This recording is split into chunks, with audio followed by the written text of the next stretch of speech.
There's so many things that are changing in the marketing world, and they're changing it at such a fast rate, but sometimes the concepts that we use to describe what's going on, we stay in the past.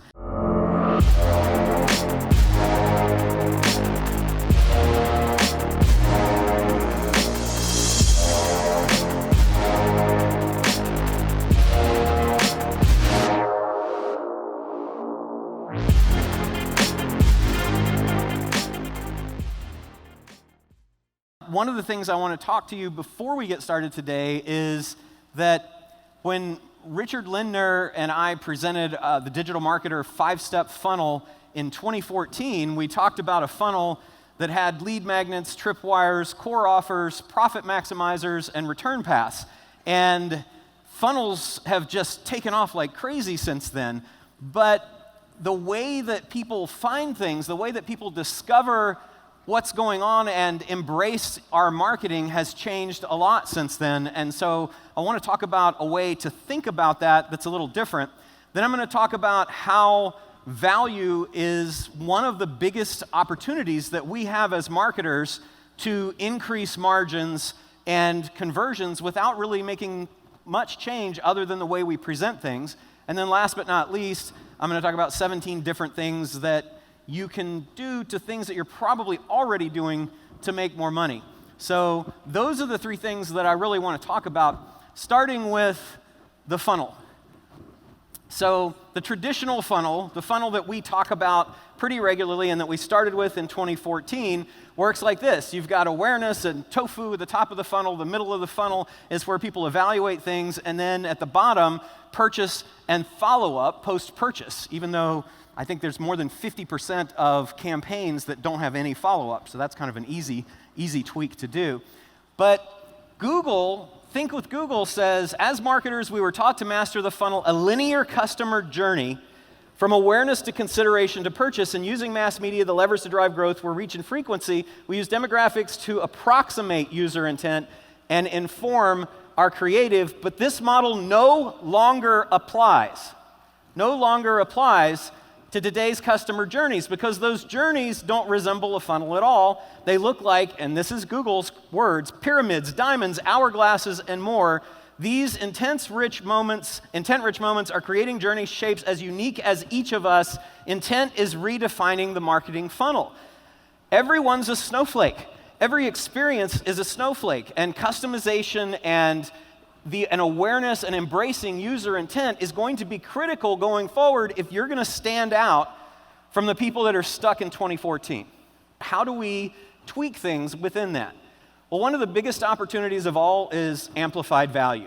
And there are 3 types of amplified value. You can do it through influencers, story, and personalization. And this is really interesting, I think. One of the best ways that you can improve margins for anything that you're marketing and selling is to amplify the value using one of these things. Now let's talk about some tweaks for these 6 different building blocks that we talked about. The first is search.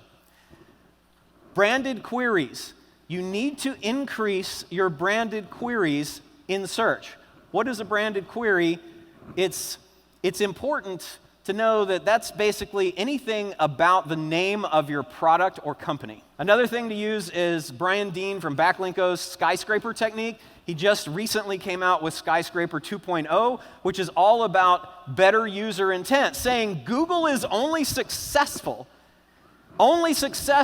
in keeping its edge in search if the search the search results match the user intent. That's why the first few screens now above the fold are Google trying to figure out what you're searching for. They want to give you the answer based on what they think your user intent is before you even are sure. That's why it's become hard, right? So you need to think about informational, navigational, commercial, and transactional intent. What is the searcher who's searching for the thing that you have to offer intending to find? And creating your content around that. If you do, you will have dramatically better search results. So for paid media, revenue attribution, there's a tool called Visible. Visible is the best tool that we've been able to find to get cross-channel attribution to know what is the actual path of purchase for your visitors. Then there's two strategies that are diametrically opposed. One is pixel everybody. So if you've ever looked on Facebook and said, hey, I had this many clicks on my ad that I'm paying for, but when I look at my landing page views, I don't have the same number of landing page visits as I do clicks. Why not? Because maybe your site's too slow, we'll talk about that in a minute, or maybe people are just impatient as hell and there's a cat video with somebody that they want to watch, right? The second thing that you can do, which is the opposite of pixel everybody, don't pixel everybody, only pixel the people who actually want to see, who will wait around long enough for your page to load to actually see what you've got to offer. So the way you do that, if you do this, if you wait 45 seconds to fire your landing pixel, your retargeting pixel, then you typically will save 50 to 75% on your retargeting CPA. Another thing is adding text to videos, okay? So Facebook video captions, 85% of the people who watch Facebook videos watch them without the sound, but 76% of those videos need sound to be understood. So how do you solve that? Captions. If you use captions, you'll increase your reach 16% on average. Your views with captions will increase by 22%, and your click-through will increase by an average of 35%. Captions are really important. Audience swaps. Just take your Facebook custom audiences. How many of you are using Facebook right now? Facebook ads, raise your hand. Most of you. Keep your hand up if you're using Google. Okay, if you look around, not so many people are using Google. Everybody understands Facebook now, and they say, well, Google's way too expensive. I just want to use Facebook. But if you take your custom audiences from Facebook and your lookalike audiences that you've created and export them and then upload them to Google and use those custom audiences now on Google's display network on GDN, then we've found that our CPA, our cost per acquisition, gets reduced between 20 and 50%. And now you've got Google, and GDN is huge. GDN is, to me, where all the traffic is.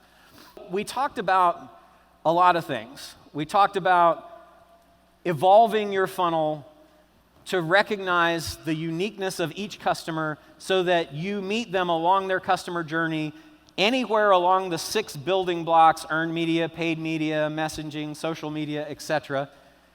And you give them messages that are personalized to them because that's what everybody wants.